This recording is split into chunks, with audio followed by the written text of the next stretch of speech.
Boa tarde, bem-vindos a mais uma sessão do Congresso Rede Cultura. Hoje nesta magnífica cidade, a cidade de Tomar, que tem tanto para vos mostrar. Uma cidade cheia de boa gente, boa gastronomia, lindas paisagens e com um património riquíssimo que tem neste território. Deixo-vos hoje com uns grandes oradores e o primeiro será o Marco Daniel Duarte, mas sem antes verem e desfrutarem desta linda paisagem de Tomar que segue no vídeo seguinte.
Prezados congressistas, inicio assim com esta linguagem de congresso, porque efetivamente se trata de um congresso.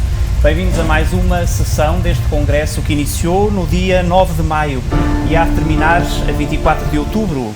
Chamamos-lhe o futuro da nossa cidade e propõe-se às quartas-feiras e à noite e aos sábados a esta hora da tarde debater temas da cultura deste território, desta rede 2027, cultura deste território, cultura do país e a cultura da Europa e do mundo. Para isso estão connosco hoje para trabalhar um eixo importantíssimo, assim o pensamos, o eixo da cultura e da hospitalidade. Estão connosco hoje dois intelectuais, que são também ao mesmo tempo atores culturais, pode dizer-se. Começo por apresentar a Agripina Vieira, que está connosco aqui neste território hoje, mas todos os dias, na sua ação cultural, na sua ação de pensamento. É especialista em literatura comparada, em literaturas comparadas. A sua ação neste território está amplamente ligada, sobretudo, enfim, em vários aspectos, mas há um que me apraz tratar de uma forma particular, porque todos lhe reconhecemos ser a alma do bibliotecando em Tomar. Ai, não. E também isso lhe agradecemos. É ela que vai tratar connosco este tema da cultura e hospitalidade e também com a ajuda de José Eduardo Franco, que é deste território e é também do território global, do território do mundo, território nacional e território do mundo. Especialista em História Cultural, em Vieira, em Marquês de Pombal, mas em cultura também vista ao contrário. É responsável pelo grande projeto sobre a cultura vista em negativo, o Dicionário dos Antis, e está connosco para trabalhar este eixo, este binómio, cultura e hospitalidade. E é por aí que vamos começar. José Eduardo Franco, este binómio cultura e hospitalidade tem alguma razão de ser? Este binómio que nos reúne aqui a esta hora da tarde.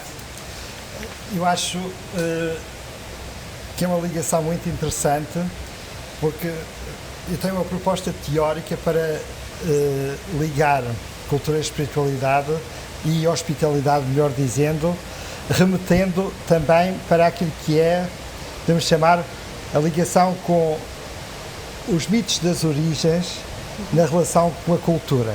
Como sabemos, as narrativas míticas protológicas das origens da humanidade acabam por configurar também aquilo que depois vai ser posteriormente a nossa teorização da cultura e a forma como o vemos.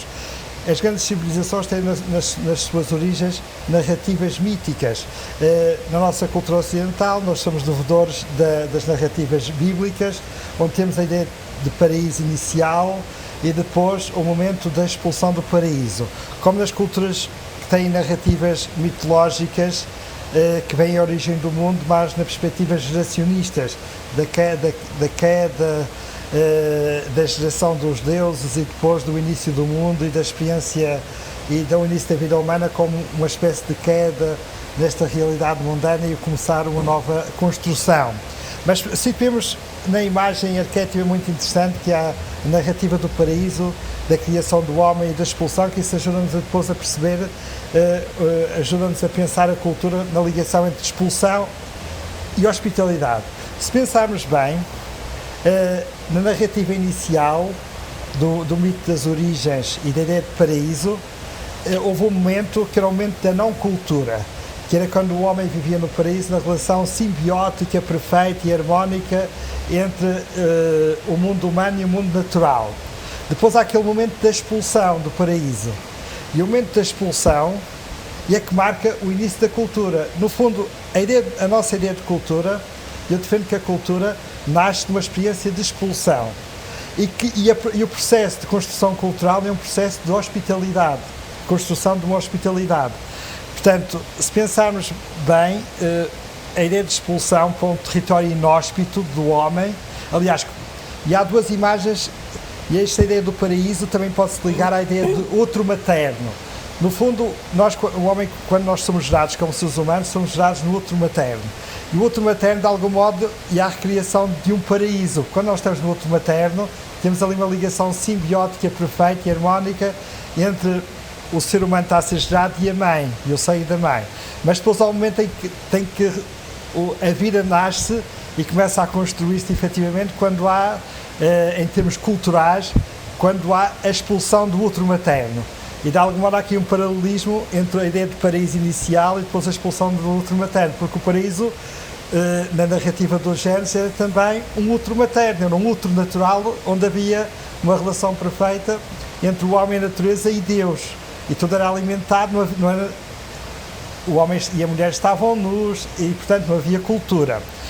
No momento em que nós somos expulsos ou do paraíso ou do outro materno, que é outra forma de paraíso, quando estávamos no outro materno não queríamos sair do paraíso, estávamos lá quentinhos. O momento da expulsão é sempre um momento doloroso, difícil, e é uma espécie de, somos quase violentados a sair daquele meio. Mas aí é que começa verdadeiramente a cultura. O que é a cultura, como sabemos? E é o processo que resulta da adaptação do homem ao meio natural, isto é, consiste em tornar o meio natural hospitaleiro para o ser humano. Portanto, é isso que é a cultura. E tudo o que nós construímos, quer em termos de ligação cultura-civilização, em termos materiais, quer em termos do ponto de vista espiritual, etc., é um processo de tornar o meio natural para onde fomos expulsos hospitaleiros. E acaba por ser uma tentativa de recriação da harmonia perdida no outro original, no paraíso original, de onde saímos. E uma procura constante dessa recriação, mas através dos dados da cultura. E quando passamos a nos vestir, quando passamos a construir uma casa para habitar, quando passamos a construir símbolos para estabelecer uma relação entre o mundo material, o mundo natural e construir culturalmente o mundo divino, com os espaços sagrados, etc. E é toda uma tentativa de construir um lugar hospitaleiro, quer em termos materiais, do nosso conforto para sobrevivermos enquanto seres humanos, e também em termos espirituais, para ganharmos também a hospitalidade de sentido. Que há dois tipos de quando somos expulsos do paraíso e começamos a construir cultura, há dois tipos de cultura. Cultura e civilização, que esta relação também podia-se explicar de muitas maneiras. Mas há a dimensão da cultura material, que se constrói para construir um espaço hospitaleiro para podermos sobreviver, e é isso que nos distingue dos animais. Os animais já vêm apetrechados naturalmente para sobrevivermos no meio natural em questão.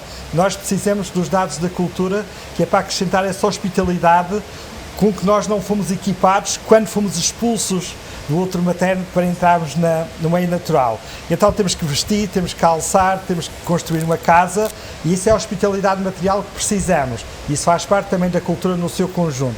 Mas precisamos também da hospitalidade do sentido. E aí vem toda a dimensão simbólica, espiritual, da ligação com o meio divino, daí vem a ideia de religo. Porque nós procuramos, ao longo da vida, religar um meio limitado, que é o meio natural onde estamos, para tentar encontrar um sentido para além desse meio. Daí vem o transcendente, o que transcende o meio onde estamos. E quando construir templos, cemitérios onde depositamos os nossos mortos, toda a simbologia ligada ao sagrado, portanto a própria arte, que inicialmente estava fundamentalmente ligada ao sagrado, e a ideia de construirmos também uma hospitalidade do sentido. Assim sendo, se pensarmos bem o trajeto da cultura ao longo da história, e é sempre uma relação entre expulsão e hospitalidade. E esta ligação simbiótica, essa experiência dual, em que a expulsão é uma experiência dolorosa, e depois a hospitalidade e a construir uma realidade acolhedora para que nós possamos sobreviver de forma minimamente harmónica e confortável, para restaurar a ideia de harmonia mítica inicial. Isso é que faz a cultura verdadeiramente, e é que permite o homem, e agora usando também aquilo que é o conceito grego, que foi muito bem redefinido no século XX pelo padre Manuel Antunes, na sua obra Teoria da Cultura, onde ele dizia, recuperando o conceito da paideia grega, que é a cultura é aquilo que permite tornar o homem plenamente homem, na sua integralidade, não só na dimensão material, na sua dimensão ligada precisamente a essa recuperação de uma hospitalidade que permita viver confortavelmente na relação com o meio, mas também em termos espirituais, daí que a cultura tem esta dimensão. Mas no fundo, cultura, em suma, é hospitalidade. José Eduardo Franco, eu não tinha a noção de que iríamos tão lá para trás no tempo. Sim, para falar desta questão da cultura e da hospitalidade.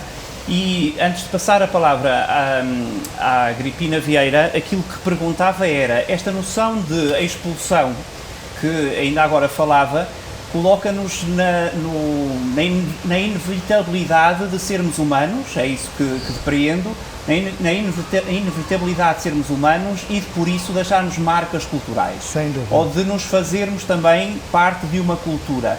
Que parece que neste discurso se torna uma reação.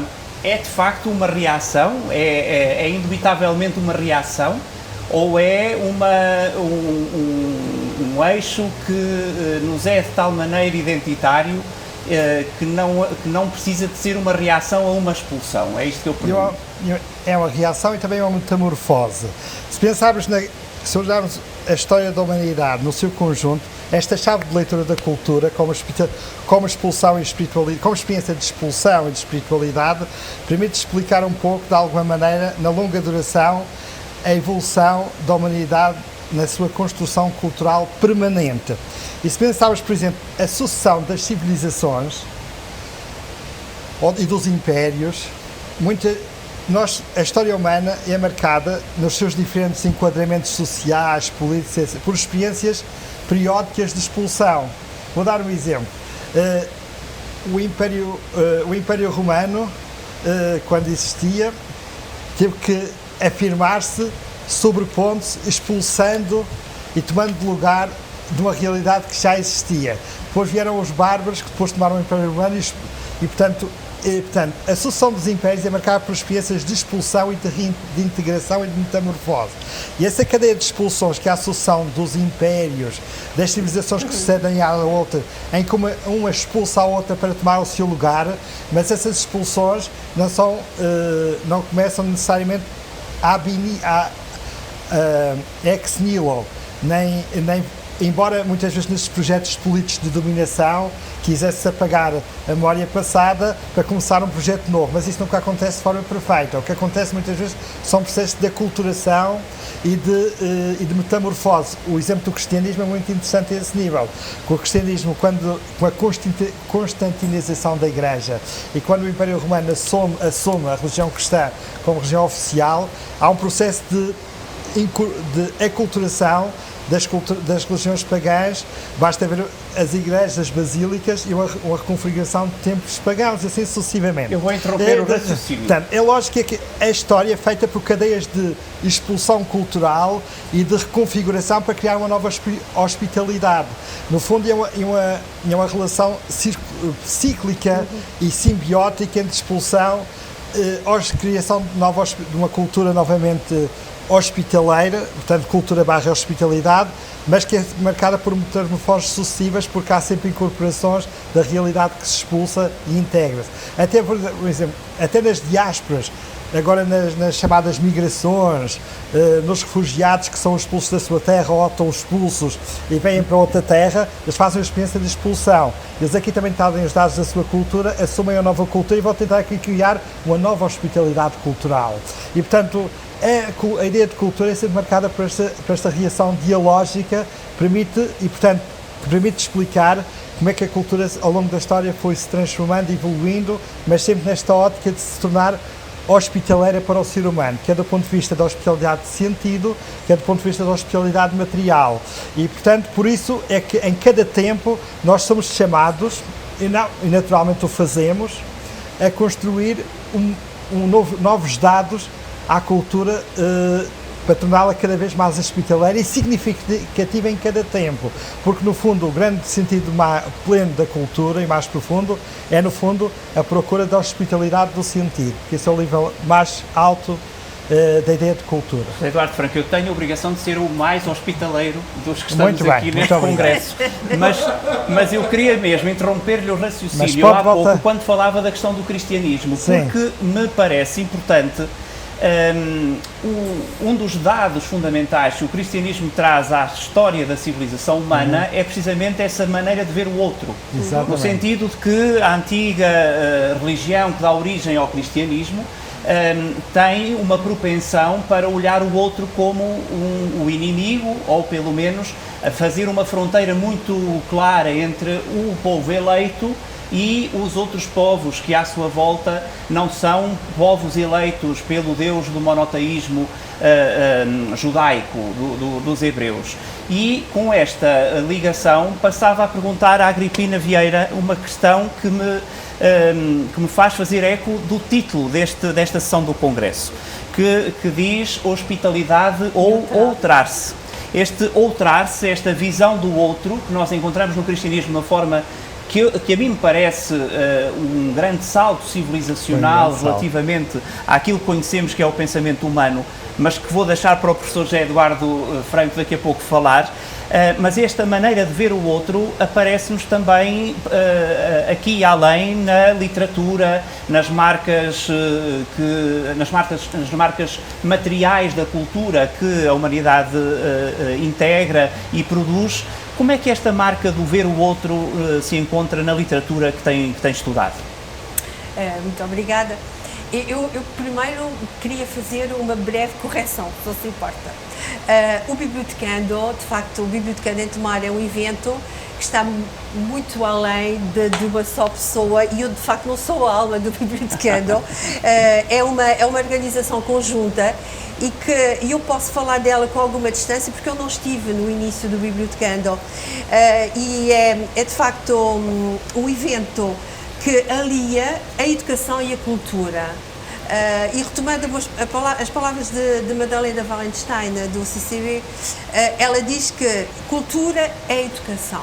E é isso que o Bibliotecando procura fazer, aliar a cultura e a educação, tanto assim é que nasceu numa escola. E eu acho que isso é que é um feito, de facto, pouco usual de um encontro cultural, e tivemos, de facto, o prazer de ter em Tomar os nomes maiores do pensamento português. Ainda queremos mais, mas tivemos esse privilégio, e nasceu numa escola e nasceu da ideia de um professor bibliotecário, que é também interessante, o professor António Godinho. Ele é que teve essa ideia do Bibliotecando, que depois, como todas as coisas, foi evoluindo e foi se tornando outro também ele, não é? Pronto, era a questão que eu queria primeiro colocar. Depois, a questão do outro, de facto, quando eu se calhar retomava o pensamento do Derrida, que coloca a questão da hospitalidade do ponto de vista da cultura. Derrida, o Jacques Derrida, um filósofo franco-argelino, portanto, de um país que foi colónia francesa, e que ele depois assumiu essa dupla nacionalidade. E Derrida tem um sentido muito peculiar de hospitalidade, muito conotado com essa questão da identidade e com a questão política, obviamente. E Derrida, num texto muito interessante que eu agora fui revisitar, que se chama Da Hospitalidade, é um texto de 2003, começa por desconstruir, e ele é o homem do desconstrucionismo, ele começa por desconstruir estereótipos, dizendo que para ele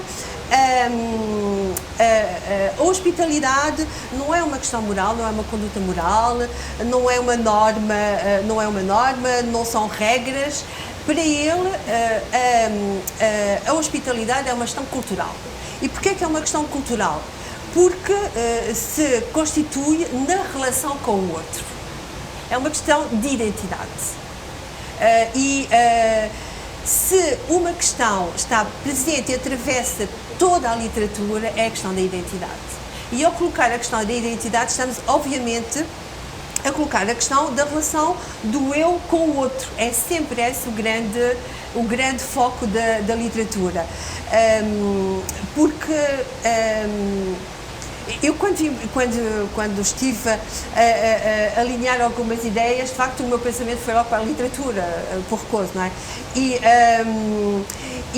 a literatura é um manancial enorme. Na literatura cabe tudo, cabe a vida toda. E está lá sempre essa questão do outro. O outro, porque a literatura também tem sempre presente uma relação, às vezes pouco amigável, entre história e ficção, que sempre aquele grande dilema, qual é a área que melhor retrata o homem, e de facto na literatura aquilo que acontece é que há um olhar que é assumidamente subjetivo do escritor. E também do leitor, que vai se confrontar com a obra. Portanto, para responder à sua questão, Marco, de facto, o outro, a questão identitária está sempre presente em todas as obras, e a questão da hospitalidade, desse encontro com o outro, é difícil não encontrarmos não encontrarmos obras onde essa questão não seja tratada. E o leitor fica também quando depois... Aliás, como digo, ao pensar esta questão e ligando à literatura, parece-me que podemos olhar para esta questão da hospitalidade, que é para mim uma relação sempre com o outro. A hospitalidade é a capacidade de aproximação ao outro. E Derrida tinha uma frase, uma expressão que eu acho que é maravilhosa. Ele dizia: chez soi, chez l'autre. Em sua casa, na casa do outro. E isso diz tudo do que é a hospitalidade.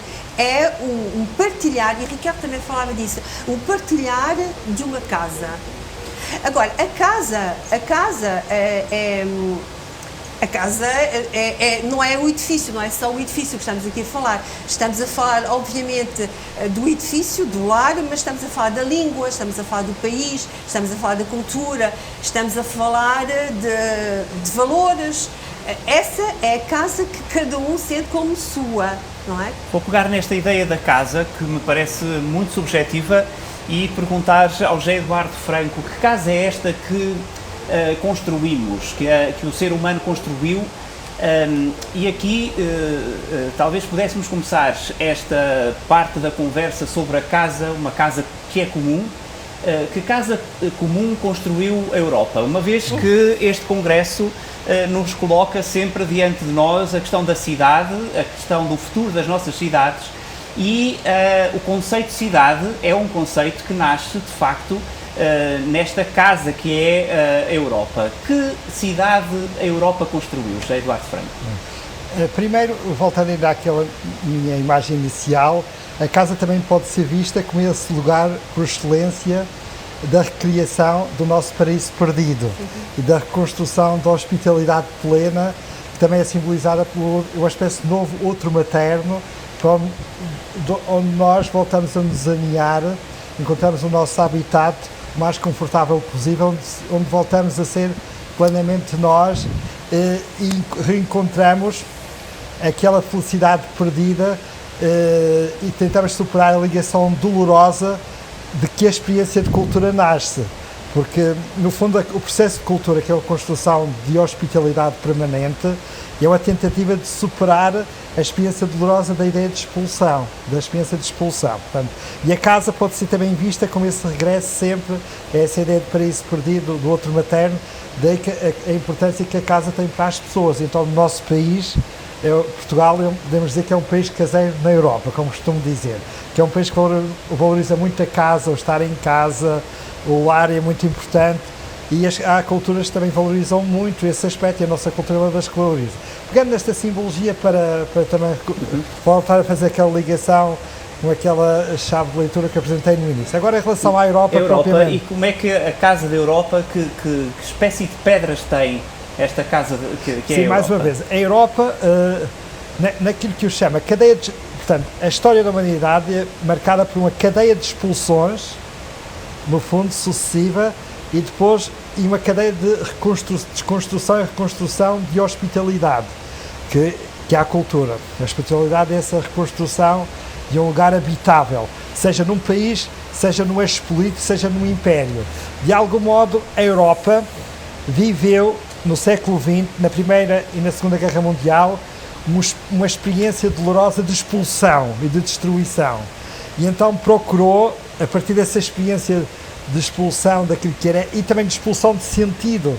Portanto, foi tão dolorosa a experiência da Primeira e Segunda Guerra Mundial, que parece que voltámos a ficar no nosso deserto, depois da bela época, onde achávamos que a Europa era realmente o lugar por excelência do mundo, o eixo do mundo, o ponto mais avançado da cultura humana. A primeira, como resultado do progresso da ciência e da construção de uma era racionalmente senhoreada pela razão e pela ciência, a Primeira e a Segunda Guerra Mundial pôs isso tudo em causa, e a Europa passou a ser um palco de destruição autêntica e estendendo essa destruição a todo o mundo. Nós esquecemos que a Primeira e a Segunda Guerra Mundial surgiram, partiram da Europa e estendeu-se ao eixo global. Desculpe interrompê-lo, só para fazer esta pergunta. E isso é fruto de uma hegemonia cultural? É disso que se está a falar? A experiência da Primeira Guerra Mundial foi a exorbitação de algumas filosofias que já vinham de há 2 séculos antes e do século XIX se potenciaram, que ligam o político, o económico e o científico, que é, portanto, a ideia de progresso pleno, de progresso económico e social pleno, à luz da razão e da ciência. Nós esquecemos que o século XIX tinha o chamado cientismo, idealizava a construção de uma sociedade perfeita marcada pela ciência e pela razão, onde, portanto, qualquer referência ao transcendente e aquilo, o que não fosse ao meio material não tinha lugar. Portanto, era a crença no poder do homem, do super-homem. A ideia de Nietzsche do super-homem também resulta desse processo, da ideia e toda a crítica de Nietzsche tem a ver com isso. Portanto, idealizou-se o mundo perfeito, acreditando só nas faculdades humanas da razão e da ciência, e da produção de ciência. Isso foi tudo posto em causa na Primeira e na Segunda Guerra Mundial, e aquele que era a Europa como lugar pleno dessa utopia, tornou-se os escombros dessa utopia. E então foi preciso criar uma Europa, reconstruir essa hospitalidade perdida, uma casa comum que se tinha degradado, que se tinha arruinado. E então concebe-se um projeto político que novamente tem uma dimensão utópica, que é criar uma União Europeia, primeiro uma comunidade económica, que depois deu origem à União Política, que visasse, no fundo, garantir, primeiramente, uma era de paz na Europa, dado que a experiência histórica da Europa era uma sucessão de guerras contínuas, em que a paz era um intervalo, era um período intervalar entre as guerras. Se olharmos para a história da Europa, era mesmo isso. E então, a construção da Comunidade Económica Europeia, depois da União Europeia, com todas as suas fragilidades e dificuldades, pelo menos garantiu, pela primeira vez na história da Europa, desde que há memória, um tempo longo de paz, como antes não se tinha visto. E criou-se então na Europa, com este projeto político, com esta utopia, que se vai concretizando e reconstruindo e em cada tempo, uma nova hospitalidade, uma nova casa comum, mas que precisa de ser sempre revista, repensada. Foi uma utopia e continua a ser, mas como dizia Humberto Eco, a utopia é um horizonte em movimento. Quando se atinge um patamar de realização utópica, pensa-se no outro mais além, porque a utopia é precisamente um processo sempre em construção, nunca acabado. E a Europa tem sido um pouco isso. O sucesso, pelo menos esta casa comum europeia que se construiu, tem garantido nestes mais de meio século um aspecto importante. Naquilo que dos países da Comunidade Europeia, tem-se realizado neste período uma era de paz nunca então vista em tempo tão longo. E só esse objetivo é extraordinário. A nossa geração não tem memória de guerra, o que é um privilégio mundial. É um privilégio para a nossa geração. No passado, todas as gerações passavam por experiências de guerra. E nós não temos essa experiência, somos uma geração marcada pela paz. E, portanto, isso deve-se, na Europa, à União Europeia, no espaço da Comunidade Económica Europeia. Naturalmente que fala-se muito na construção desta comunidade, que valorizou muito os aspectos económicos e políticos. Aliás, ela nasceu como um projeto primeiramente económico, de União Económica, depois disso que se chamava Comunidade Económica Europeia. Cada vez mais aqueles que pensam a Europa defendem que é fundamental que a Europa também se pense culturalmente e que a aposta na cultura seja fundamental. Já se tem feito isso com políticas no plano da educação, no plano das novas gerações, com os programas Erasmus, de mobilidade, etc. No plano da cultura com as capitais europeias da cultura, para criar a ideia de uma cultura europeia diversa, mas encontrando também um denominador comum. Como dizia curiosamente Eduardo Lourenço, a construção de uma cultura europeia que se sinta europeia é conseguir construir uma arquitetura cultural que valorize aquilo que é a Europa na sua identidade, que há diversidade cultural, diversidade de línguas, de identidades, etc.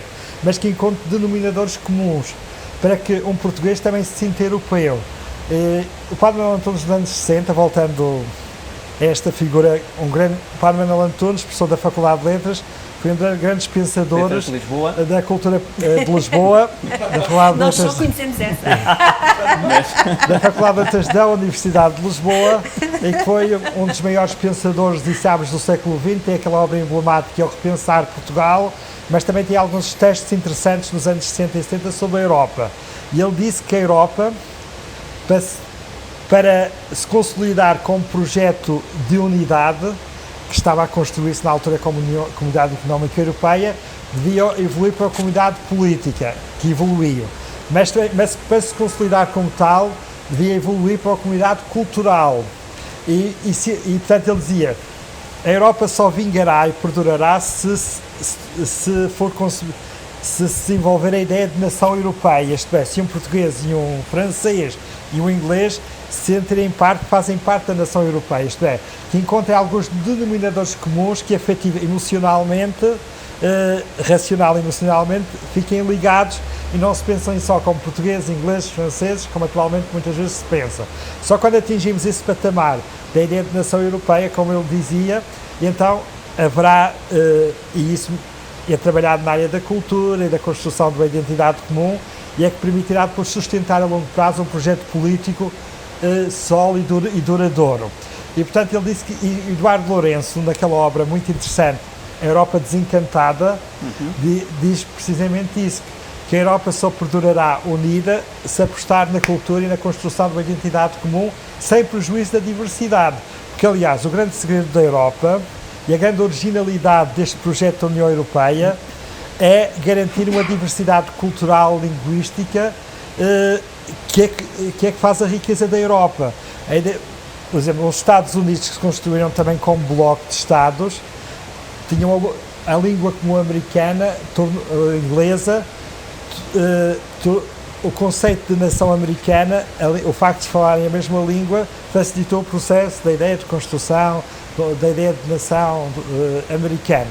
Na Europa... Uma hegemonia cultural, e uma hegemonia cultural, etc. Na Europa, o segredo e a riqueza e a originalidade da União Europeia é construir uma união sobre uma diversidade extraordinária de culturas, línguas, identidades e até experiências religiosas. Conseguir manter a unidade nesta diversidade poderá ser até um laboratório para aquilo que é a construção de um mundo pacífico, um mundo diverso, porque a humanidade é diversa. Se houver um bloco cultural que consiga vingar politicamente, respeitando e convivendo com a diversidade e com a diferença, isso poderá ser um exemplo para outros projetos semelhantes. Franco, e isso que está a sublinhar é também um desafio muito grande e cotidiano, que é o grande desafio da Europa. E pegando até num autor que há bocadinho citava, o Humberto Eco, veio-me à lembrança uma questão que todos nós temos diante dos nossos olhos atualmente e que se relaciona com a forma de interpretar a história, a forma de sobreinterpretar. É aqui que vem a taxonomia do Humberto Eco, estas sobreinterpretações que todos os dias estamos a ver a acontecer. Eu pergunto à Agripina Vieira, o que são estes sinais dos tempos que nos colocam diante de nós esculturas que são vandalizadas, identidades, marcas culturais de outros tempos que estão a povoar as nossas cidades e que vemos vandalizadas, que vemos retiradas, que vemos questionadas numa iconoclastia que me parece talvez florescer não dentro da casa comum, mas talvez num jardim periurbano que nos coloca diante de um problema que aos analistas sociais cabe ter com demasiada atenção para perceber o que é que se está aqui a passar. É mesmo importante destruir aquilo que é uma identidade que nos chega do passado? É importante não destruir uma identidade que chega do passado. E pegando naquilo que o professor José Eduardo Franco disse, parece-me que de facto é o grande desafio atual da Europa, é o sentido de hospitalidade pleno. E, infelizmente, aquilo que se assiste cada vez mais é o inverso, com uma exacerbação de nacionalismos, com radicalismos, com o erguer de muros que não são mais do que a tentativa de expulsar de um espaço, porque a hospitalidade tem sempre essa ideia de espaço. É alguém que... A primeira condição é o espaço, tem que haver um espaço em que alguém acolhe aquele que vem de fora. E aquilo que se assiste atualmente, de facto, é um sentido oposto. Erguer de muros, a exacerbação de fronteiras, e esquecemos que, de facto, quem constrói muros pretende preservar o seu espaço, a sua casa, mas também se esquece que esse erguer transforma-o também em recluso, porque deixa de ter o contacto com os outros. E as fronteiras, que deviam de ser de facto locais de passagem, e de passagem livre, e da passagem também ao encontro do outro, ao encontro da cultura do outro, transforma-se de facto em lugares de interdição. A fronteira é quase sempre, passa-se muitas vezes por ser um lugar de interdição. E não é agora esta questão de razões sanitárias que eu estou a referir-me, obviamente, mas de razões, de facto, políticas e culturais. O que mais me impressiona, Agripina, desculpe interrompê-la, o que mais me impressiona é que não conseguimos ter completa noção se este movimento iconoclasta tem ou não teóricos por detrás deste movimento, ou se essa falta de teorização leva de facto à barbárie.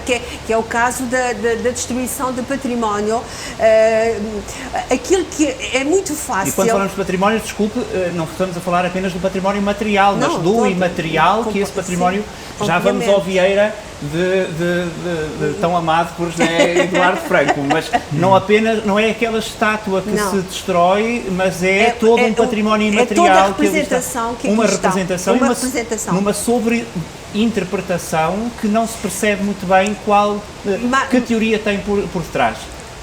Eu penso que, mais uma vez voltando à questão da identidade, aqui, quando se julgo que era o Deleuze que falava em identidade de raiz, que opunha a identidade de rizoma, quando se exacerba um elemento da identidade, seja do que for, quando se olha para algo como só numa perspectiva, cai-se nesses extremismos.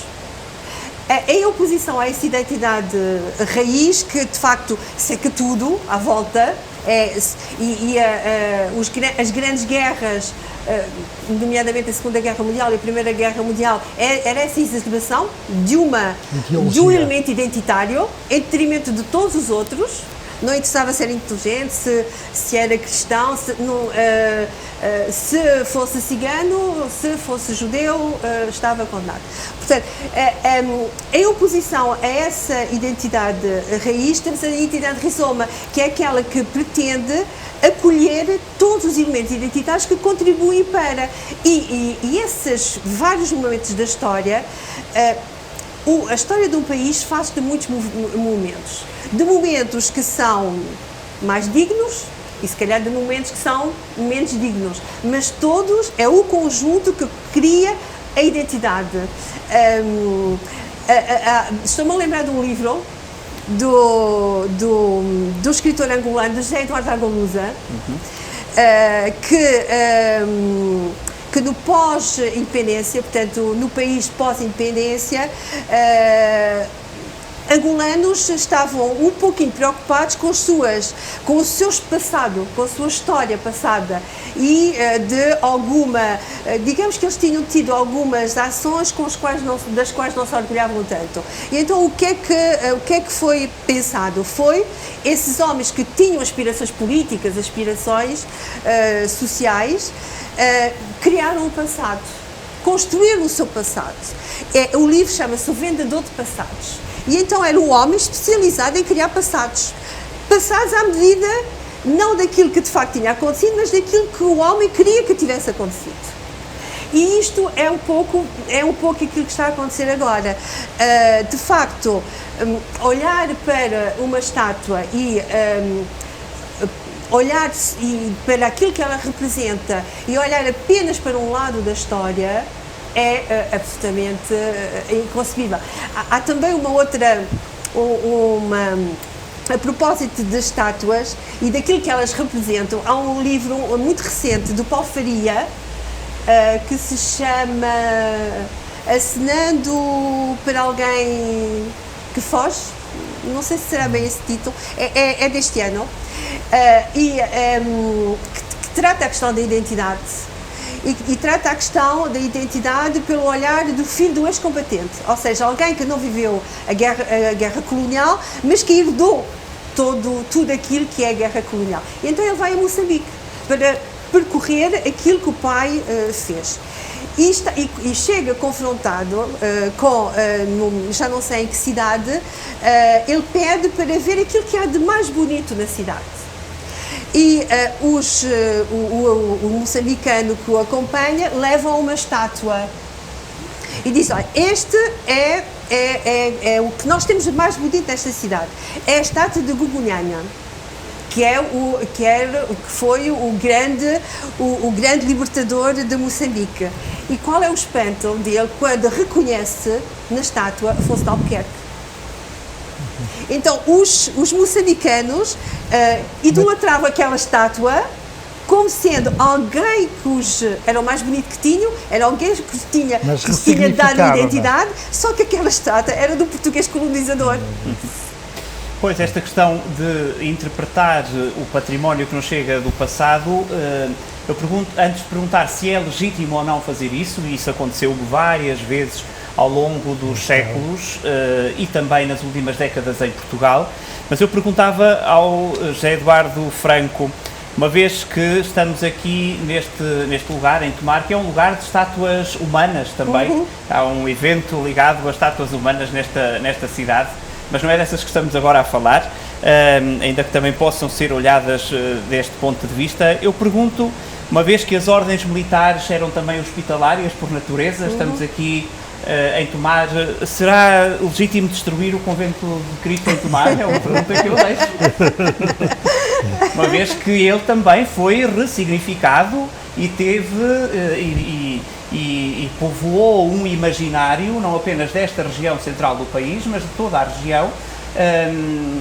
Enfim, basta aparecer num postal do Estado Novo para agora poder ser legítimo a alguém lembrar-se de começar um abaixo-assinado para a destruição deste convento.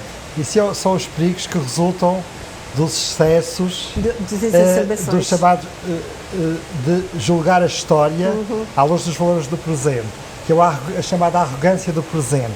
Como dizia o grande historiador Lucien Febvre, falando daqueles que reconstruíam o passado, nós esquecemos, e eu costumo dizer, que os historiadores são ressuscitadores de mortos. Ressuscitam alguns e deixam os mais enterrados ou enterram-os ainda mais. Mas isso, portanto, faz parte de... Que alguns escritores recuperam. Exatamente, fazem de outra renascer. maneira.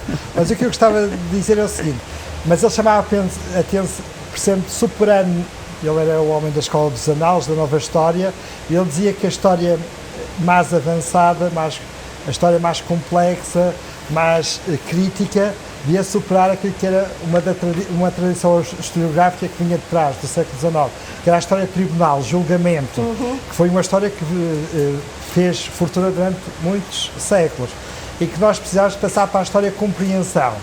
O historiador, o homem de cultura, é aquele que olha para o passado, procurando compreendê-lo e situando-se no quadro daquilo que eram os valores, o contexto daquela sociedade, procurando vestir a roupagem conceptual, a visão do mundo daquela época.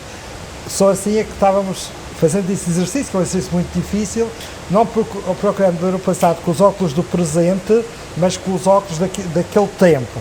E, portanto, procurando compreender e nunca julgar.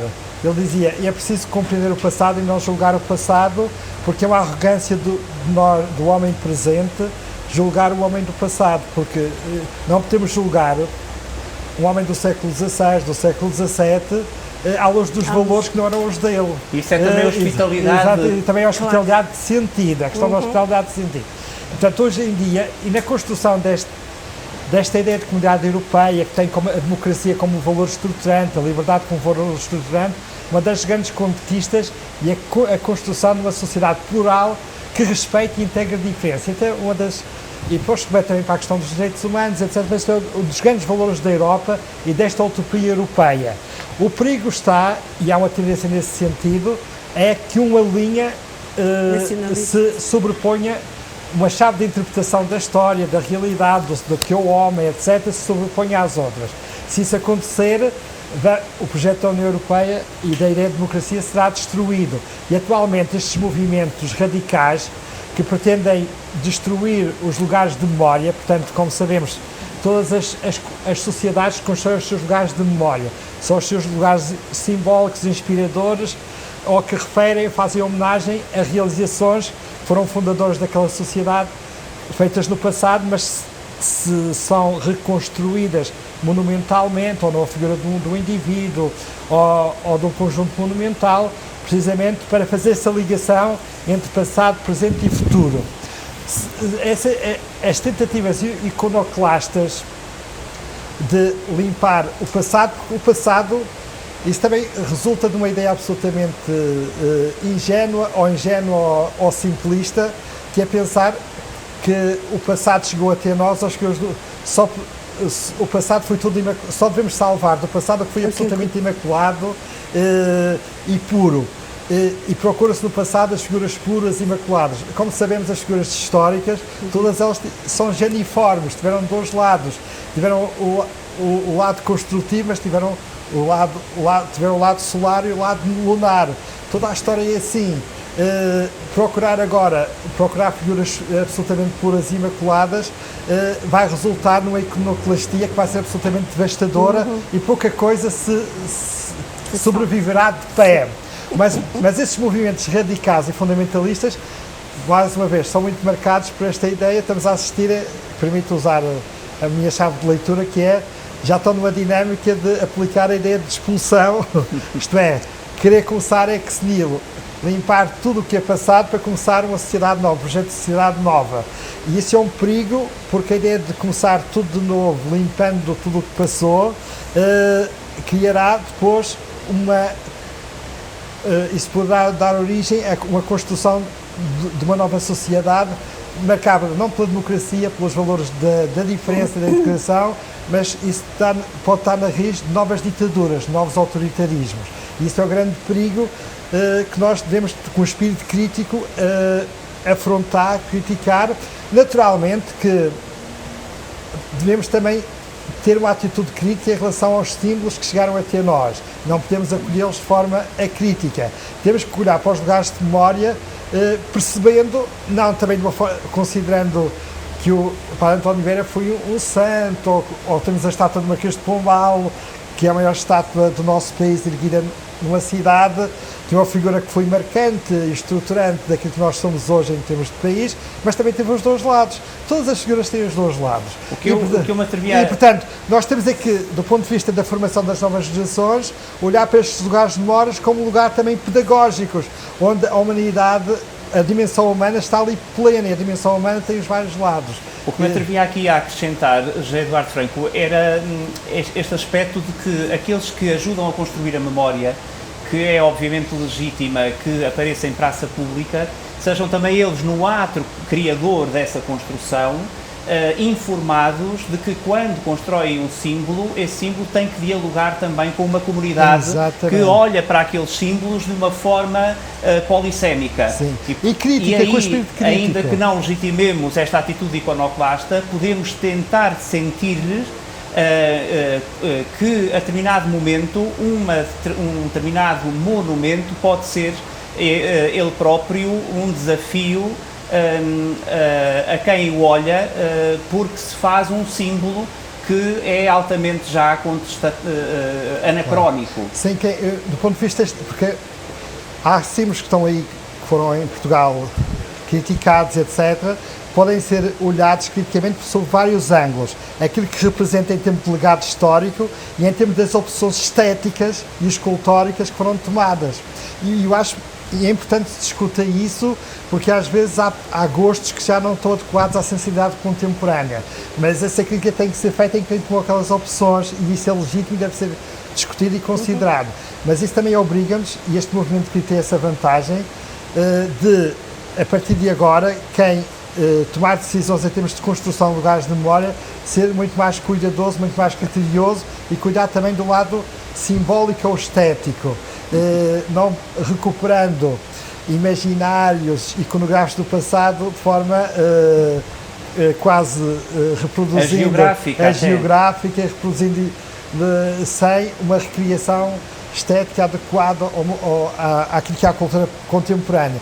E por vezes não tem havido esse cuidado, e pelo menos estes movimentos ajudam-nos a repensar isso, mas e desenvolvemos o nosso espírito crítico, quer em relação a estes movimentos, quer em relação àqueles que também combatem e criticam. E, portanto, mas temos que ir um pouco mais além. Não ser iconoclastas, mas também não sermos simplistas, olhar aqueles símbolos de forma à crítica, aquele ideal é fantástico, aquela figura e ao máximo, e devemos segui-la quase acriticamente. Não! Quando olhamos para o Vasco Pombal ou para o Vieira, devemos ver os vários lados que a sua ação implicou no seu tempo e à luz dos valores do seu tempo. Mas não podemos julgar de forma sumária as figuras do passado à luz dos nossos valores de hoje. Devemos julgar à luz dos valores do seu tempo. Isso é que permite ter um olhar cultural, crítico, distanciado, construtivo e não sumário nem primário. Porque na cultura, aquilo que são as reações críticas primárias e simplistas é que isso resulta de uma cultura pobre. Uma cultura rica vai muito mais além e tenta englobar os vários pontos da realidade. Muito obrigado, José Eduardo Franco. Nós estamos quase a chegar ao final desta conversa, que me parece ser um lugar também de reflexão cultural. Estamos a fazer cultura neste momento, assim o tentamos. Eu tentaria dar voz também àqueles que nos estão a ouvir lá em casa ou num jardim, e por isso tentei também ao longo desta conversa ir fazendo eco daquilo que apareceria aqui neste fórum mediado. Não sei se aqui neste lugar em que nos encontramos, em Tomar, há alguém que queira interpelar um dos nossos oradores a propósito destes assuntos. Nós estamos aqui muitos, mas se não houver, eu lançava uma última questão à Agripina Vieira, que tentaria posicionar no campo semântico da hospitalidade, que é um campo semântico tão rico, que vai desde hospital a hóspede, que vai de hospedeiro a hospício. Mas é sempre um local. Como? É sempre um local. É sempre um lugar. É sempre um lugar. Eu acho que é essa, de facto, a questão. Na hospitalidade temos duas dimensões essenciais, que é a dimensão do lugar e a dimensão da identidade. Da relação com o outro, do olhar para o outro. Eu posso só desviar um bocadinho esse tema que me propõe? Depende da negociação que conseguirmos fazer, mas certamente que sim. De facto, esta questão da hospitalidade e olhando para as concretizações culturais à luz desta hospitalidade, desta ideia de hospitalidade, e sobretudo olhando para a literatura, parece-me que isto era também uma proposta que eu deixaria aqui para esta comissão. Nós podemos olhar para esta questão a partir, se calhar, de 4 perspectivas, para fugir um bocadinho às 3 perspectivas. A primeira é, de facto, a representação literária da hospitalidade, certo?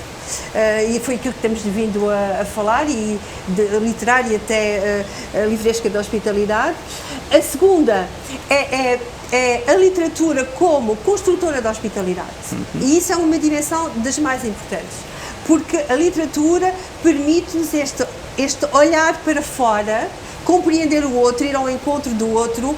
É isso que faz, que cria essa ideia de hospitalidade. Depois há um aspecto que eu acho muito interessante, que é a hospitalidade da obra, a hospitalidade do livro. E isso é o papel do leitor. Como é que o livro visto como uma casa, voltando à ideia de casa, o livro visto como uma casa em que alguém quer aceder a essa casa, que é o leitor. E sente-se recebido, sente-se acolhido ou não se sente acolhido? Como é que ele se sente ou não acolhido? Entra ou não nos desafios que o escritor lhe vai lançar? E finalmente, e este era o desafio, há um outro aspecto ligado à hospitalidade e diretamente ligado com o local, que é aquilo que Michel Butor, um escritor francês do Nouveau Roman, chamou o gênio do lugar. Genus Loci. Le génie du lieu. E o que é isso? São as memórias dos lugares.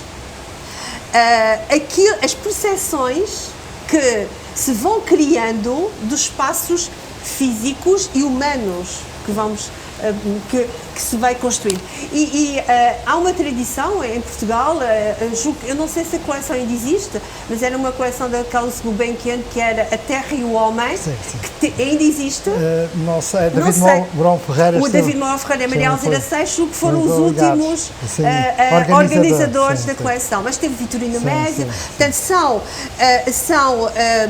é a compilação, é o descobrir de como é que os lugares são vistos através dos textos. Claro. E eu trouxe estes dois livros. Esta é a negociação. Esta era a negociação. Agora já não tenho argumentos, é a partir dos livros. Porque estamos em Tomar. E trouxe dois livros para não me chamarem tendenciosa. Um é de José Saramago, outro do António Lobo Antunes. E de António Lobo Antunes, ele que tem sempre um olhar muito crítico sobre tudo e sobre todas as coisas, um olhar muito acutilante. Tomar é um dos poucos lugares que tem sempre conotações positivas na obra de António Lobo Antunes. Eu vou só ler um pequeno excerto, posso? Claro que sim. Na messe de Tomar, puxávamos o elástico do laço dos criados que voltava ao sítio num estalo de fisga. E pela janela as árvores do mochão eram um monte de cabeças escuras ciciando. Ao pedirem uma lista dos momentos mais porreiros da vida, Tomar entra. Decidiu. Foi no ano dos tabuleiros e do concurso de pesca. Namorava as professoras da escola diante da carioca de limão. Todas as noites, um pai desconfiado me espiava a seguir-me de montra em montra, arreganhando caretas de crocodilo embalsamado. Portanto, esta ideia de percurso e de tomar. Também José Saramago, num livro muito conhecido, Volta a Portugal, fala de Tomar, fala do castelo, do convento, mas eu queria ler uma passagem. À noite, isto pode ser publicidade, mas olha, está no livro. À noite, fui jantar ao restaurante Beira Rio. Comeu um bife magnífico, histórico, com aquele sabor que, depois de ter passado por todas as sublimidades do molho, regressa ao natural da carne, para assim permanecer na memória gustativa. E como um bem tão bem nunca vem só, atendeu um empregado de rosto sério, que ao sorrir ficava com uma cara mais feliz do mundo. A cidade de Tomar deve colocar ao peito deste homem a mais alta das condecorações ou comendas. Em troca, contente-se com o sorriso e vai bem servido. Quando o viajante acorda, vai abrir a janela do quarto. Quer sentir a frescura das árvores do monchão, os altos sopros, as faias de folhas verdes brancas. Quem transformou o areal, que isto era no século passado, devia também ganhar uma medalha. O viajante, como se observa, dispõe-se a condecorar toda a gente que o mereça. E isto era, de facto, sendo este estamos nós aqui num território, que bom poderia ser termos as memórias deste território visto através dos olhares dos escritores. Muito obrigado. Acho que ficámos a ganhar com esta negociação. Vamos terminar esta sessão do Congresso. Eu dava ainda a palavra a José Eduardo Franco, mas antes de saber aquilo que vai dizer para fechar este Congresso, eu lançava ainda uma última questão, gostava que fosse abordada, não ficaria de bem com a minha consciência, que era olhar para este território. Nós estamos num território de vários municípios que é atravessado também por um traço desta semântica da hospitalidade, que é do homem que viaja, o homo viator, que viaja com um sentido muito específico. Aqui neste território vemos chegar de vários lugares do país e do mundo pessoas que vêm à procura de uma espiritualidade. Até Fátima é exemplo muito claro disso. Mas não apenas Fátima, este território está povoado de pequenas ermidas ou até santuários de grandes dimensões, aonde chegam homens e mulheres que se fazem hóspedes deste território até chegar a esse santuário que os alberga, que os hospeda. José Eduardo Franco tem noção, certamente, deste movimento peregrinacional. Podemos dizer que este território é marcado por várias dinâmicas de atravessamento.